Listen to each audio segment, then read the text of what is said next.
좀 이렇게 인사를 좀 해봐야 될 것 같는데요. 메리 추석, 해피 추석. 이곳에 명절이 아닌지라 한국의 추석 기간은 여기는 아직 추수의 계절은 아닌 것 같죠? 근데 완연하게 계절이 바뀌는 것을 느낄 수 있는 것 같아요.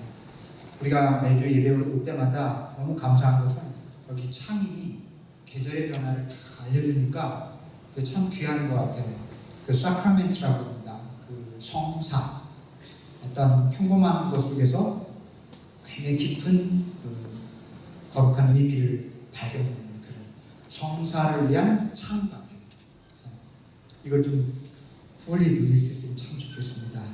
어쨌든 추석을 맞아서 여러분 모두 가정에 그리고 여러분 개개인의 그 영혼 속에 하나님 주신 은혜가 가득하시기를 바랍니다. 하나님이 인간에게 주신 두 가지 상반된 감각이 있습니다. 민감함과 둔감함. 무슨 뜻인지 아시죠? 민감함, 둔감함. 이 두 개 다 하나님이 우리에게 주신 선물입니다. 이 두 감각은 정신의 밸런스를 건강하게 유지하게 해주는 역할을 하죠. 예를 들면 민감함은 나에게 누군가가 작은 친절을 베풀어 주었거나 사랑을 이렇게 베풀었을 때 그거를 섬세하게 알아챈으로써 행복을 느끼게 해줍니다.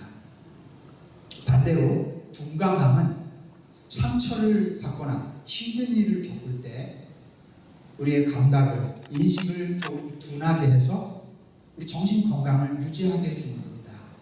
이것도 굉장히 중요한 그 기프트라고 생각을 합니다. 이렇게 우리가 민감함과 둔감함을 바르게 사용을 하면 정신적으로 건강하게 살아갈 수 있습니다. 문제는 우리가 이 두 감각을 반대로 사용한다는 데 있어요. 누군가에게서 받은 친절이나 사랑에 대해서는 둔감하고 상처나 괴로운 일에 대해서는 극도로 민감합니다. 그렇죠? 보통 대부분의 사람들이 이 감각을 거꾸로 사용해요. 그래서 우리는 이런 하나님이 주신 두 개의 감각을 거꾸로 사용하는 바람에 살아가면서 감사하다, 행복하다, 그 느끼는 그런 느낌은 아주 적게 경험하고요. 불행하다, 참 사는 게 힘들다 하는 그런 느낌을 굉장히 많이 갖고 살아가게 되는 것 같습니다.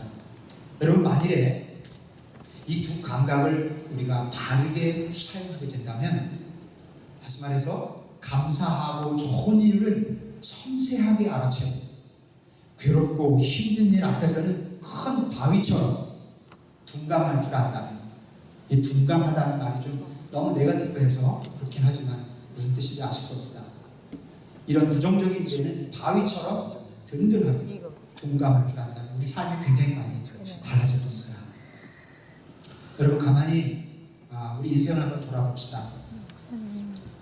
사실 정말 페어하다면, 우리의 사고가 페어하다면, 물론 예외는 있겠습니다만은 대부분의 사람들에게 나쁜 일보다 좋은 일들이 훨씬 많았습니다. 미움받고 상처받은 경험보다 사랑받고 위로받은 경험이 훨씬 더 많았을 겁니다. 우리의 섬세함과 민감함과 둔감함을 거꾸로 사용해서 잘 못 알아채서 그렇지, 정말 그래요. 나를 힘들게 한 사람도 많았지만 그보다 내 손을 잡아주고 등 두드려준 사람들이 훨씬 많았어요. 더 많았을 겁니다. 우리가 둔감해서 그렇지, 섬세한 마음으로 가만히 돌아보면 우리 삶은 이렇게 사랑과 은혜로 가득한 삶이었다는 것을 누구나 깨달으실 수 있을 겁니다. 민감함의 혹은 섬세함의 감각을 제대로 사용할 줄 아는 그 정연복이라고 하는 시인이 쓴 시 한 편을 오늘 추석을 맞아서 소개해 드리겠습니다. 제목은 감사입니다. 지금까지 멀리에서 나를 찾아온 햇빛과 달빛과 별빛 그 얼마, 무너지는 나의 등 따뜻이 토닥여준 고마운 손길 그 얼마, 흔들리는 내 가슴 가만히 안아준 엄마 같은 품 그 얼마, 내 삶에 희망을 가져다준 초록 이파리와 푸른 하늘 그 얼마, 그때는 아팠지만 이제 뒤돌아보니 오히려 감사하게 되는 날들 그 얼마, 나를 좀 더 튼튼하고 깊이 자라게 해준 고통과 시련의 시간들 그 얼마, 아직은 나 인생이 서투르고 사랑의 참 기쁨과 슬픔도 잘 모르지만 그래도 살아온 날 손꼽으며 가슴속 문득 와닿는 한 깨달음 있네. 지금껏 내 인생 굽이굽이 은총의 그늘 아래 있었다는 것, 가지각색 수많은 천사들이 말없이 나를 보듬고 지켜주었다는 것, 지금껏 내 인생 굽이굽이 은총의 그늘 아래 있었다는 것, 이렇게 우리 고백하실 수 있으면 참 좋겠습니다. 그리고 이건 억지 고백이 아니고요, 살펴보면 살펴볼수록 내 삶 속에 깃들어 있는 하나님의 은혜가 정말 깊다고 하는 것을 깨달을 수밖에 없을 것입니다. 시인들은 보통 일반적인 사람들보다 감각을 훨씬 예민하게 사용하잖아요. 그러니까 일반인들이 못 보는 걸 보죠. 그리고 그거를 멋지게 표현할 줄 아는 거죠. 그래서 민감함과 둔감함을 거꾸로 사용할 경우에 시인은 금방 페인이 돼요. 시인 가운데 페인들이 많이 있어요. 그죠? 왜냐하면 어두운 것을 너무 민감하게 봐서 그래요. 하지만 올바로 사용하는 시인은 이렇게 좋은 시를 쓰게 됩니다. 저는 신앙인은 좋은 시인을 닮아야 한다고 믿습니다. 신앙인은 좋은 신앙인이 되려면 좋은 시인과 같아야 한다. 기왕이면 우리 꼭 멋진 진짜 프로페셔널 시인이 아니더라도 기왕이면 좋은 시인이 되어서 나쁜 일에는 바위처럼 담담하고 또 둔감하게 대처할 줄 알고 아름답고 좋은 일, 나에게 베푼 사랑과 은혜는 섬세하게 알아채고 한번 살아가 봅시다. 그러다 보면 우리도 이 시인처럼 내 인생 굽이굽이 은총의 그늘 아래 있었다고 고백하면서 살 수 있을 것입니다. 말씀 시리즈 신자 되기 원합니다. 세 번째 시간, 오늘은 은혜에 대해서 말씀을 나누려고 해요. 오늘 예배 준비하면서 처음부터 끝까지 은혜의 컨셉으로 쭉 연결되는 것을 민감하신 분들은 알아채셨을 거예요. 그렇죠? 끝까지 은혜로 이렇게 가게 될 겁니다.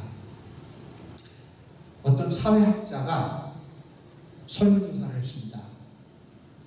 만약에 돈을 잘 벌던 남편이 사업을 아주 굉장히 잘해서 돈을 잘 벌던 남편이 하루아침에 쫄딱 망해서 빈털터리가 되면 당신은 그 남편과 계속 살겠습니까? 그렇게 물었더니 여자들의 30% 정도가 안 살겠다고 대답을 했대요. 30%. 그렇게 많은 숫자는 아니에요. 그렇지만 셋 중에 한 사람 정도는 그렇게 대답을 한 셈이죠. 이번에는 남자들한테 묻습니다. 아름다운 당신의 아내가 사고로 얼굴에 심각한 화상을 입었다면 당신은 계속 그 아내와 살겠습니까? 물었더니 남자들이 안 살겠다고 대답한 퍼센트가 60%나 됐대요.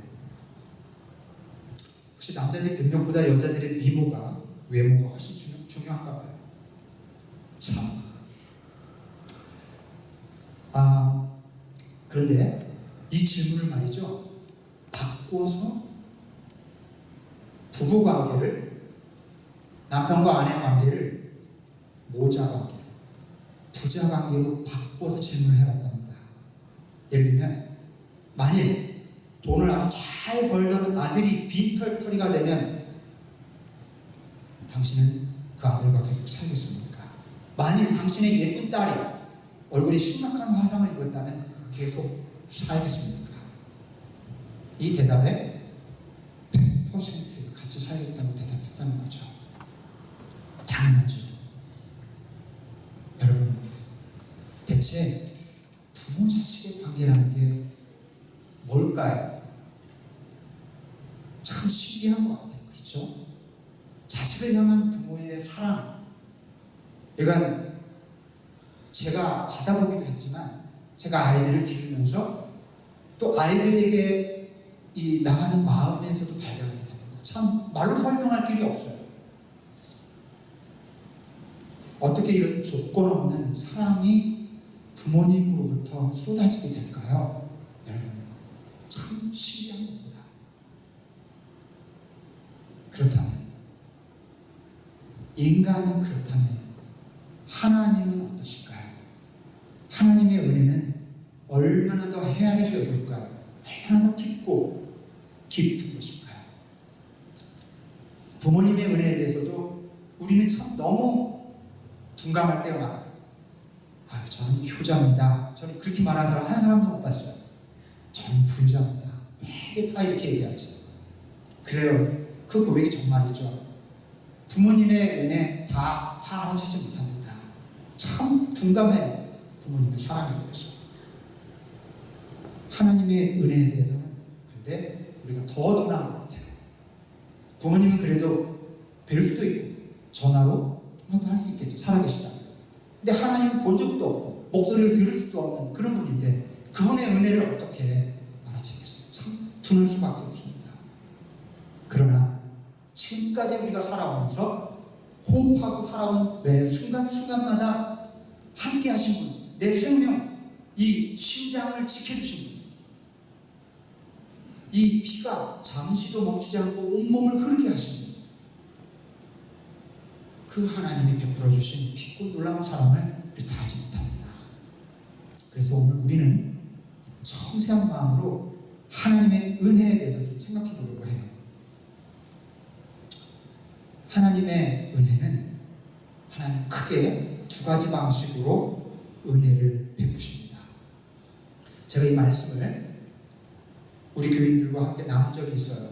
근데 내용에 그 안에 있는 내용은 많이 다릅니다만 요 주제 가지고 말씀을 나눈 적이 있어요. 은혜에 대해서 얘기할 때. 제가 찾아보니까 4년 전이더라고요. 2014년. 기억하시는 분들은 대단한 기억력을 가지신 분들이고 기억하지 못하시는 분들은 자책하실 필요 없습니다. 기억 못하셔야 제가 말씀 전하면 더 좋겠죠. 하나님이 우리에게 은혜를 베푸시는 두 가지 방식이 그냥 은혜 베푸시는 게 아니에요. 첫째는 하나님은 채우시는 은혜를 베푸시고요. 다른 하나는 비우시는 은혜를 베푸십니다. 기억이 나시는 분이 계실 거예요. 하나님은 채우기도 하시고 비우기도 하시는데 두 개 다 은혜입니다. 먼저 채우시는 은혜에 대해서 생각해 보죠. 하나님은 우리에게 은혜를 부어주시고 채워주시는 분입니다. 물질적인 풍요라든지 성공과 성취 이런 거는 하나님이 채우시는 은혜죠. 좋은 학교를 가게 된다든지 좋은 직장에 취직해서 다니게 되었다든지 사업이 잘 되는 것, 질병이 회복되고 치유되는 것 이런 거 다 채우시는 은혜입니다. 예를 들어 또 예배를 드리면서 찬양을 하다가 가슴이 뜨거워진다든지 기도하다가 은사를 체험한다든지 말씀을 깨닫고 감동을 경험하는 이런 것들도 다 채우시는 은혜의 경험이에요. 하나님은 그리고 우리의 부르짖음과 간구에 응답하시고 우리의 목마름을 해소해 주시기도 하시죠. 우리의 빈 공간을 끊임없이 부어주시고 채워주시는 하나님이십니다. 그런 은혜를 우리는 채우시는 은혜라고 불러요. 그리고 우리는 하나님의 채우시는 은혜를 굉장히 좋아합니다. 그래서 하나님께 채우시는 은혜를 달라고 자주 부르짖고 간구하곤 하죠.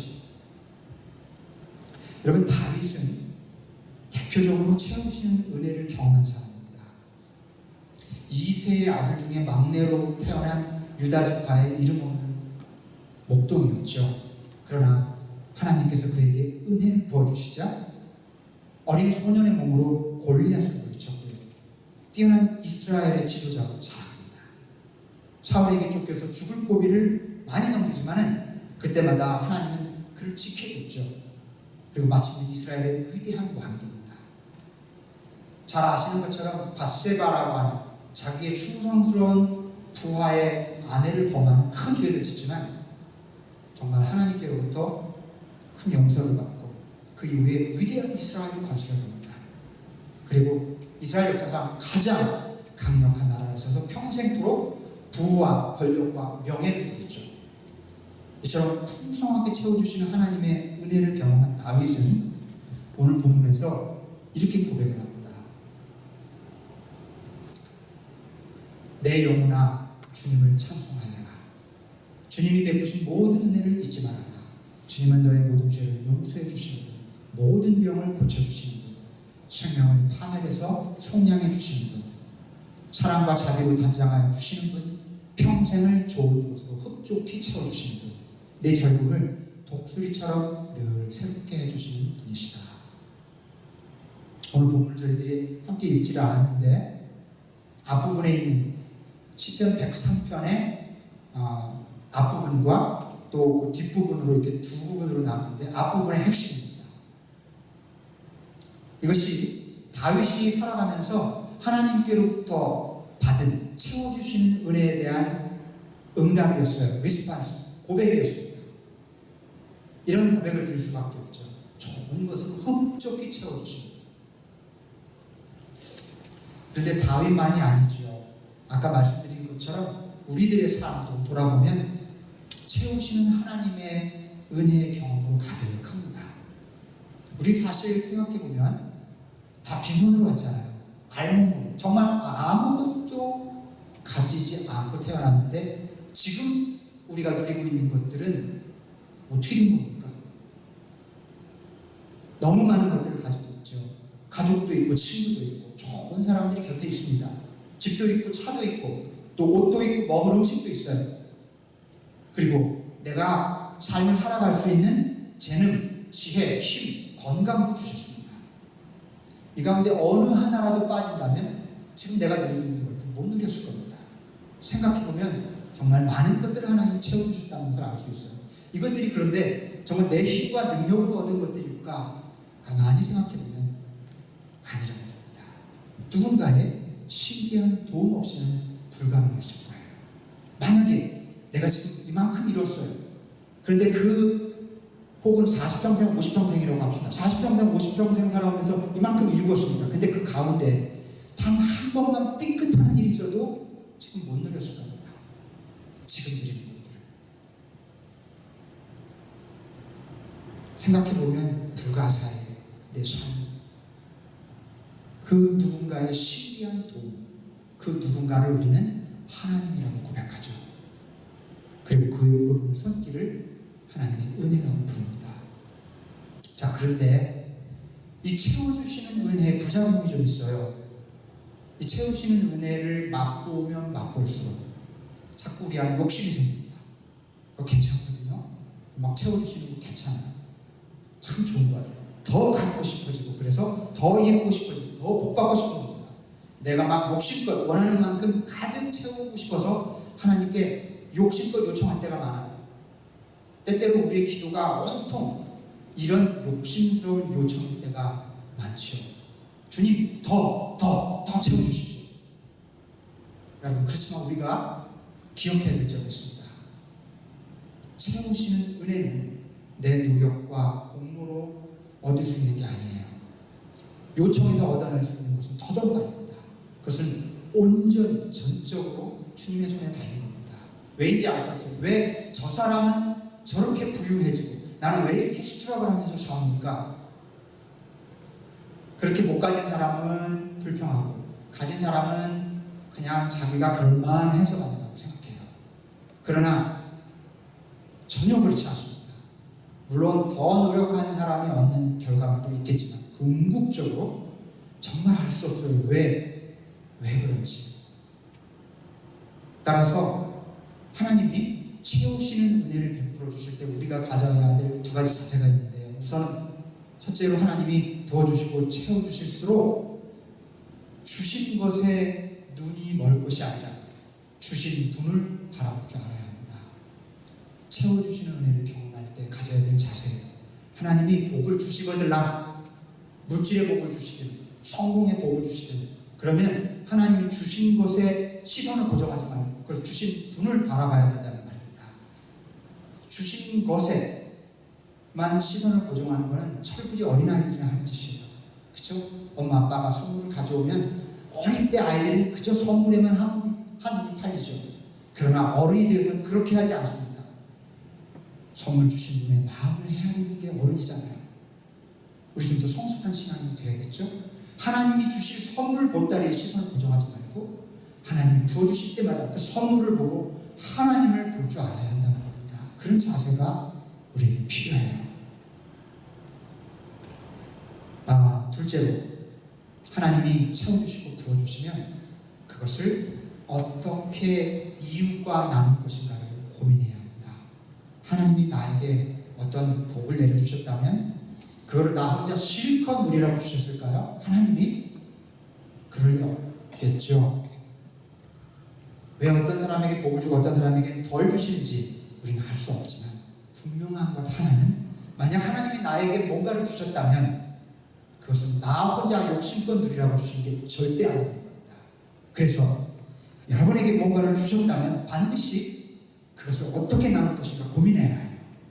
그게 부든 그게 어떤 재능이든 어떤 은혜든 주셨다면 나 혼자 정말 그 착각에 빠져서 나 혼자 실컷 누려야지. 그렇게 해서는 안 된다는 것입니다. 따라서 채우시는 은혜를 경험한 사람들이 취해야 할 자세는 사랑하셔서 채워주시는 하나님의 그 마음을 헤아리는 거고요. 그리고 채워주시는 것을 그것이 정말 필요한 사람들이 누가 있을까 생각하면서 잘 나누는 겁니다. 물질을 채워주시면 물질을 나누고 재능을 채워주시면 재능을 나누고 만약 하나님이 나를 사랑하고 용서하시는 그런 은혜를 경험하면 다른 사람을 사랑하고 용서하는 일로 나눠야 됩니다.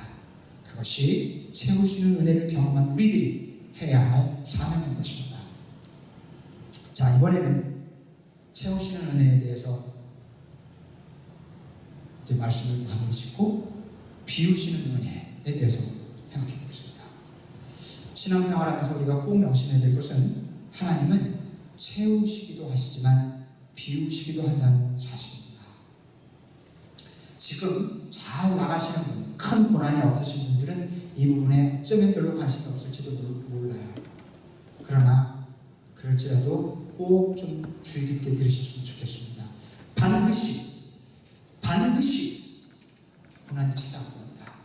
지금부터 죽을 때까지 나는 이 길로 쭉 갈 거야 라고 믿는다면 잘못 생각하시는 겁니다. 어떤 종류의 고난이든 여러분 싫으시겠지만 고난은 꼭 찾아올 거예요.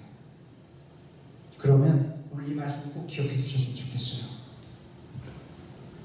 하나님은 비우시기도 합니다. 그 비우시는 그 경험은 뭔가 잘못돼서가 아니라는 거, 그것도 은혜라는 것을 꼭 기억해야 됩니다. 고난과 시련을 겪고 실패를 맛보고 큰 질병에 걸리고 사랑하는 사람을 잃기도 하는 경험, 결코 원치 않은 일들이 우리 삶 속에서 일어납니다. 이런 일을 겪을 때 우리가 이거를 은혜라고 믿기 어려워요. 부르짖어도 응답하지 않으실 때가 있어요. 이렇게 고통받는데 내가 하나님을 얼마나 믿어왔는데 이렇게 침묵하실까? 타는 목마름에 물 한 방울 주시지 않는 하나님을 경험합니다. 어떻게 그걸 은혜라고 생각할 수 있을까요? 어렵습니다. 그러나 비우시는 은혜를 허락하시는 이유는 하나님께서 우리에게 채우시는 은혜를 허락하시는 것과 똑같습니다. 우리를 사랑하시기 때문에 그래요. 비우시는 은혜를 경험할 때 이걸 받아들이기 어렵습니다만은 우리가 어릴 적에 부모님한테 막 야단 맞으면서 부모님이 나를 사랑하시기 때문이라고 믿기 어려운 것과 똑같아요. 믿기 어렵죠. 그러나 어쨌든 비우시는 은혜를 경험할 때 우리는 참 힘들고 고통스러워요. 하지만 우리는 견뎌야 합니다. 반드시 견뎌야 해요. 인내를 하죠. 왜냐하면 비우신 은혜는 일종의 용광로와 같은 것, 용광로 아시죠? 용광로 같은 것이에요. 그래서 견딜 수 없이 힘들지만 그 과정을 견디고 나면 반드시 우리는 정금같이 나오게 될 것입니다. 정금. 비우시는 은혜는 그래서 채우시는 은혜보다 훨씬 더 심오한 은혜라고 할 수 있습니다. 다윗은요, 채우시는 은혜를 많이 경험했지만 비우시는 은혜 또한 만만치 않게 경험한 사람입니다. 이름 없는 목동 출신의 정말 목동은요, 팔레스타인 지역에서, 이스라엘 팔레스타인 지역에서 땅에 정착해서 농사를 짓는 사람이 중산층, 사제계급과 귀족 계급, 정치하는 사람들이 상류층, 그 다음에 최하위 층이 목동들이에요. 이렇게 양치는 사람들. 왜냐하면 집을 가질 수가 없어요. 텐트를 가지고 다니면서 여기저기 옮겨 다녀야 되거든요. 제일 가난하죠. 다윗은 제일 하층이었습니다. 근데 그가 왕궁에 발탁돼서 고위 관료가 돼요. 왕 옆에서 수금을 탄다고 해서 그냥 뮤지션이 아니에요. 왕 옆에 있는 사람은 정말 높은 사람입니다. 크게 출세한 거예요. 그래서 채우신 은혜로 가득한 것 같죠. 천만을 넘었어요. 사울의 그 정신분열증 때문에 몇 번이나 죽을 고비를 넘기잖아요. 그렇죠? 나중에 다윗이 신임을 얻어서 전쟁터에 나갑니다. 나갈 때마다 큰 승리를 거두고 돌아오지만 사울 왕의 질투 때문에 심각하게 목숨의 위협을 받습니다.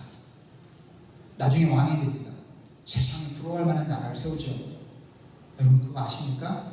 위대한 왕 다윗만 알지 실은 최고 정점에서 최고로 부러운 사람이었을 때 어떤 일이 다윗에게 일어났냐면요. 아들들끼리 살인사건이 일어나요. 정말 끔찍한 일 아닙니까? 형제들 사이에 동생이 맏형을 죽여요. 상상할 수 없는 일입니다. 아무리 세계를 제패하는 왕일지라도 정말 죽고 싶었을 겁니다. 아버지로서. 맏아들의 죽음도 비통하지만 그 맏아들을 죽인 살인자가 또 다른 아들이라면 아버지로서 얼마나 비통했겠습니까? 근데 그뿐이 아니에요. 이 맏아들을 죽인 동생, 배다른 동생이긴 합니다만 의 이름을 여러분 기억하시죠? 압살롬. 이 압살롬이 형을 죽이고 죽을까봐 이웃 나라로 피신 겁니다. 그래서 여러 해를 숨어 있다가 아버지가 끝까지 용서하지 않는데 신하들이 이제 용서했다가 됐습니다. 그래서 용서해서 돌아와요. 돌아오는 길로 바로 반역을 일으킵니다. 돌아오는 길로 바로 군사를 모아서 아버지한테 칼끝을 겨눠요. 이런 후레 자식이 있을까요? 압살롬은 압살롬대로 깊은 상처가 있어서 그랬겠습니다만 이 압살롬이 반란을 일으키자 이 다윗의 그 부하였던 장수들이 왕이시여 명령만 내리십시오. 내가 저 반란군의 수계에 목을 쳐박고 오겠습니다. 그 수계가 누구예요? 아들이잖아요. 그래서 아버지가 일부러 그냥 궁전을 쫓겨나온 척하면서 궁전을 빠져나갑니다. 아들을 죽이기 싫어서 그랬던 거예요. 싸우지도 않고 그냥 도망갑니다.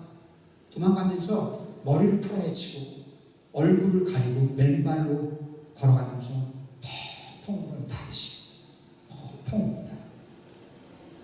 얼마나 비참하고 괴로웠겠어요. 그런데 곧 다윗의 군대와 압살롬의 군대가 치열한 전투를 벌입니다. 이 전쟁에서 압살롬이 여러 군사들의 창에 가슴이 찔려서 비참하게 죽습니다. 영모를 꾀한 반역자이지만 반역자이기 전에 아들이기도 했던 이 압살롬의 소식을 듣고 압살롬이 사망했다는 소식을 듣고 다윗은 그 자리에서 무릎을 꿇고 오열합니다. 압살롬아 차라리 내가 죽을 것을 내 아들아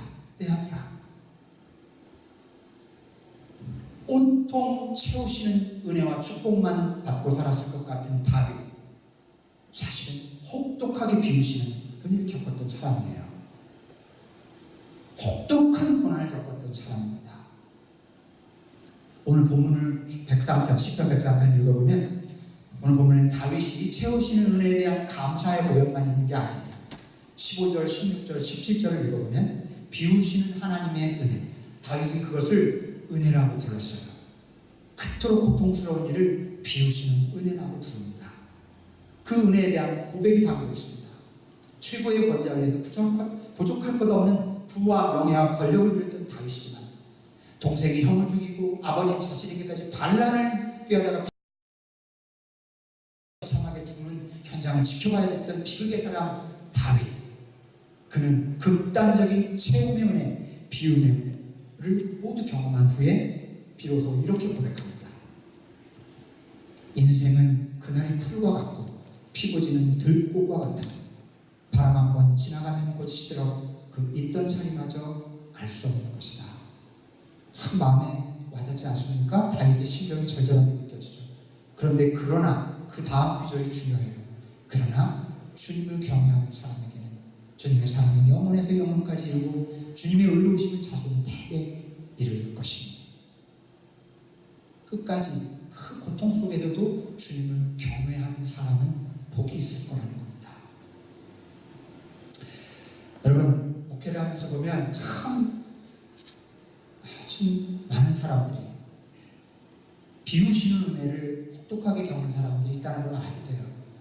목회를 꼭 하지 않아도 여러분 주변에 보시면 어려움 겪는 분들이 다 있지 않습니까? 자녀의 문제, 부부간의 문제, 경제적인 문제, 어떤 분들은 불치병과 싸우는 이들, 여러 가지 실패를 겪고 계신 분들, 사랑하는 사람들을 떠나보내고 고통스러워하는 그런 분들이 계셔요. 이렇게 비우시는 은혜를 경험할 때 역시 우리가 할 수 있는 일이 별로 없습니다. 다만 한 가지, 지금 겪고 있는 이 고난이 나를 파괴하는 고난이 아니라 하나님의 선하신 궁극적인 계획 아래에 있는 하나님의 비우신 은혜라는 사실을 믿어야 된다는 겁니다. 그거 힘들어도 믿어야 합니다. 그러니까 이런 고백을 드릴 수 있는 거예요. 그러나 주님을 경외하는 사람에게는 주님의 사랑이 영원에서 영원까지 이룰 것이다.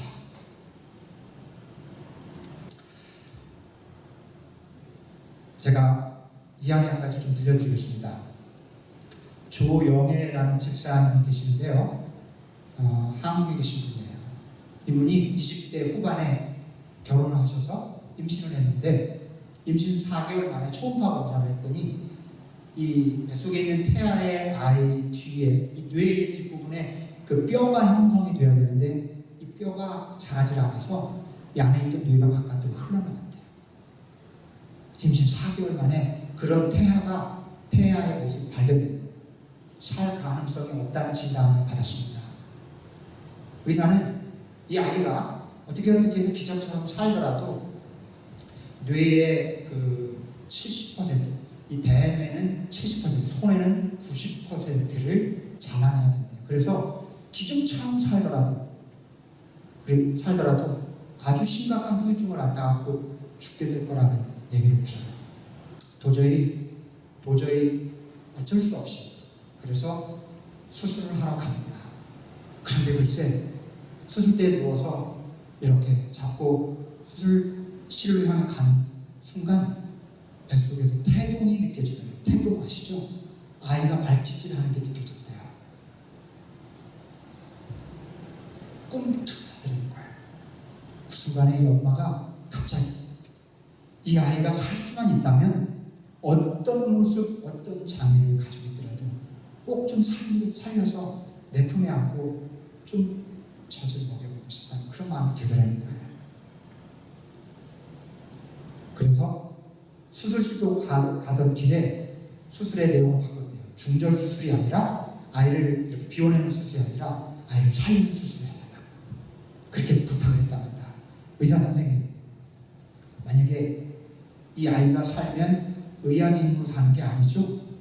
그랬더니 그렇대요. 그러면 그거는 그 아이가 살면 신이 하시는 일이네요. 아마 그럴 겁니다. 그렇더래요. 그러면 의사 선생님 부담 갖지 마시고 다만 최선을 다해 주십시오. 저희는 밖에서 기도하겠습니다. 수술실에 들어갔어요. 의사들이 최선을 다해서 수술했고 기적처럼 아이가 살았습니다. 예상대로 말할 수 없는 장애를 가지고 태어난 기적 같은 아이. 그래서 엄마는 기적하면 모세잖아요. 모세의 기적. 그래서 이 아이의 이름을 모세라고 짓습니다. 박모세. 이 시간에 조금 시간이 갔지만 박모세군의 이야기를 공중파 방송에서 잠깐 소개하는 화면이 있어서 제가 화면을 준비했습니다. 한 5분 정도 되는데요. 이 화면을 잠깐 좀 같이 보시겠습니다. 예, 설명을 좀 해주시겠습니까? 우리 아들은요, 태중에 있을 때 이미 사형 선고를 받았던 아이였어요. 그래서 어떠한 모습이라도 좋으니까 살아서 내 곁에만 있어달라고 했던 아이였는데 아들의 이름을 따서 팀명을 모세의 기적팀으로 했습니다. 아니 지금 이 무대에 올라가서 노래를 할 수 있는 것만으로도 기적이라고 말씀하시는 거 보니까 모세 씨가 생각보다는 좀 많이 불편하신가 본데 지금 현재 어디가 그러면 불편한지 좀 말씀해 주실까요? 임신 4개월 말경에 초음파 검진을 통해서 아이의 머리 뒤쪽 부분에 뼈가 형성이 되지 않는 부분으로 안에 들어있어야 할 뇌가 밖으로 다 쏟아져 나와서 살 수 없다는 진단을 받았었습니다. 그래서 시간이 돼서 수술실로 데리고 가려고 들어오는 순간에 아이의 태동을 느꼈어요. 의학적으로는 1%의 희망도 없다는 얘기를 했어요. 그래서 저희 남편이 그러면 이 아이가 수술을 해서 산다고 하면은 그것은 의학이 한 일이 아니라 신이 하신 일이겠네요 라고 하니까 맞다고 얘기를 해서 그럼 우리는 기도할 테니까 선생님들은 최선을 다해서 수술을 해주세요 라고 해서 태어난 지 3일째 되는 날 밖으로 나온 뇌를 모두 절단하는 수술을 했어요. 그리고 나서 의사분께서 말씀하시기를 대뇌의 70%, 소뇌의 90% 이상을 절단을 해서 이제 이 아이는 보지도 못하고 듣지도 말하지도 걷지도 못하며 온몸의 장애가 너무 극심해서 얼마 살 수 없을 거라는 이야기를 했어요. 하루만이라도 내 품에서 아이에게 우유를 먹이고 싶은 마음에 퇴원을 시켰어요. 그리고 집에 데리고 와서 본 아이는 정말 사람의 모양이 아닌 너무나도 말라서 그냥 숨을 쉬고 있다는 그 자체가 바로 기적이었어요. 그런 아이를 보면서 그래 어떠한 모습이라도 좋으니까 그냥 내 곁에 살아서만 있어다오 이렇게 기도하면서 있었는데 어느 날 아이가 말문이 트였어요. 5살 때. 모세가 노래도 스스로 익혀서 하기 시작했다고 들었거든요. 지금 모세의 장애가요. 지체장애하고 지적장애, 시각장애 그리고 한쪽 귀도 들리질 않아요. 그래서 노래하는 게 다 듣고 외워서 지금 부르고 있어요. 모세군 노래 부르면 기분이 어때요? 너무너무 행복하고 노래는 저의 없어서는 안 될 에너지고 저의 없어서는 안 될 저의 삶이에요.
어머님께 감사하다는 말로 부족한 것 같아요. 특히 또 이렇게 잘 커준 우리 모세 정말 멋있습니다. 정말 멋진 세상에서 가장 멋진 사나이예요.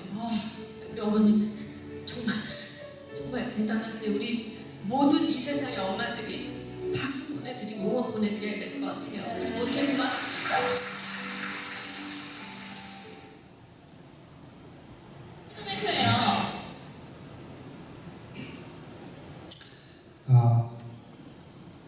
너무 감동이죠. 볼 때마다 눈물이 불쌍해지는 그런 장면인데 제가 깜짝 놀란 거는 저도 5살 때 말문이 튀었거든요. 5살 때까지 말을 못했대요. 동생이 하는 말을 듣고 배웠다는 거예요. 그리고 지금 제 귀가 한쪽 안 들리잖아요. 모세하고 닮은 데가 많죠? 기적이에요, 기적. 저도 강모세가 아닐까. 여러분, 제가 진지하게 좀 여쭤볼게요. 이 박모세군은 그의 엄마 조영애 집사님에게 채우시는 은혜일까요? 비우시는 은혜일까요? 참 어려워요. 그렇죠? 사실은 그 구분이 없을 수도 있어요.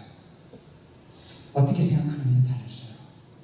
그냥 객관적으로 비우시는 은혜죠. 일어나지 않았으면 좋았을 거예요. 우리도 쯧쯧쯧 하면서 바라보게 되는 비우시는 은혜 쪽일 겁니다. 그러나 이 아이로 인해 달라진 그 엄마와 아빠의 삶, 그리고 그분이 고백하는 것을 보면 예상치 못한 선물들을 얻었다고 계속 간증하는데, 그런 거 보면 이 어머니에게 채우시는 은혜일 수도 있겠다, 이런 생각이 들어요. 여러분, 하나님의 부어주시고 채워주시는 은혜를 경험하고도 인생 막치는 사람들이 참 많아요. 그런가 하면 혹독한 고난 속에서 정말 저주받았나 보다 싶었을 그런 어려움을 겪은 사람 가운데서도 그런 하나님의 비우신 은혜를 견디고 견뎌내서 더 깊고 풍성한 그런 은혜의 사랑으로 살아가는 사람들도 있습니다. 하나님의 채우시는 은혜를 개인의 탐욕과 교만으로 바꿔 살아가는 사람들이 있는가 하면 비우시는 은혜를 겸손하게 받아들이면서 채우시는 은혜로 바꿔가는 사람도 있다는 겁니다. 모세군의 어머니가 그런 분들이겠죠? 여러분, 우리도 이 비결을 좀 배웠으면 좋겠습니다. 저는 이런 생각을 했어요. 이번에 말씀 준비하면서 어쩌면 우리 모두의 삶에 박모세군이라고 지칭할 수 있는 시련의 장치들이 있는 게 아닐까. 왜 하나님이 나한테 이런 어려움을 주시지? 왜 하나님이 이렇게 내게 힘겨운 여건을 허락하실까? 그 여건이 어쩌면 우리들에게는 박모세군일지도 모릅니다. 사는 모습은 달라도 우리는 누구나 이렇게 박모세군을 우리 안에 잉태하고 살아갑니다. 이 박모세군을 어떻게 우리가 취할 것인가, 어떤 태도로 대할 것인가가 중요해요. 비관하고 내 인생은 끝났어, 이렇게 갈 게 아닙니다. 삶의 힘든 여건을 한탄할 것이 아니라 이것이 하나님의 깊은 감추어진 은혜라고 믿어야 합니다. 비우시는 은혜. 그렇게 믿으면 우리가 겪고 있는 비우시는 은혜가 채우시는 은혜로 바뀌는 놀라운 은총을 경험하게 될 것입니다. 이제 말씀을 맺겠습니다. 사랑하는 교회 여러분, 하나님은 우리에게 항상 은혜를 베푸십니다. 지금까지 그러셨던 것처럼 앞으로도 끊임없이 채우시고 비우시기도 하실 것입니다. 그렇게 하나님이 채우시든 비우시든 가장 선한 길로 나를 인도해 가시는 하나님의 사랑의 손길이라는 사실을 믿으시고 하나님이 채우시든 비우시든 그 은혜 안에 살아가실 수 있는 주님의 귀한 자녀들이 되시기를 주님의 이름으로 축원합니다. 이 시간 눈을 감으시고 흘러나오는 찬양을 마음에 이렇게 담으시면서 하나님께서 나에게 베푸신 은혜, 귀하신 은혜, 내가 은혜인 줄도 몰랐는데 그게 은혜였구나. 삶을 통해서 채워주시고 비워주신 그 은혜를 한번 헤아리면서 하나님의 은혜에 깊이 침잠하는 묵상의 시간을 갖겠습니다.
은혜의 하나님, 저희들 마음을 모아 고백드립니다. 하나님의 은혜 아니면 저희는 아무것도 아닙니다. 캄캄한 저희들의 마음을 환히 밝혀주시옵소서. 우리의 연약함을 주님 앞에 내려놓기를 원합니다. 오 주님, 저희들을 받아주시옵소서.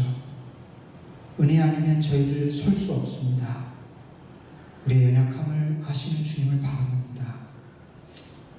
주님, 주님께서 채워주시든 비워주시든 은혜 아니면 아무것도 아님을 고백할 수 있는 저희들 될 수 있도록 인도해 주시옵소서. 우리 주 예수 그리스도의 이름으로 기도하옵나이다.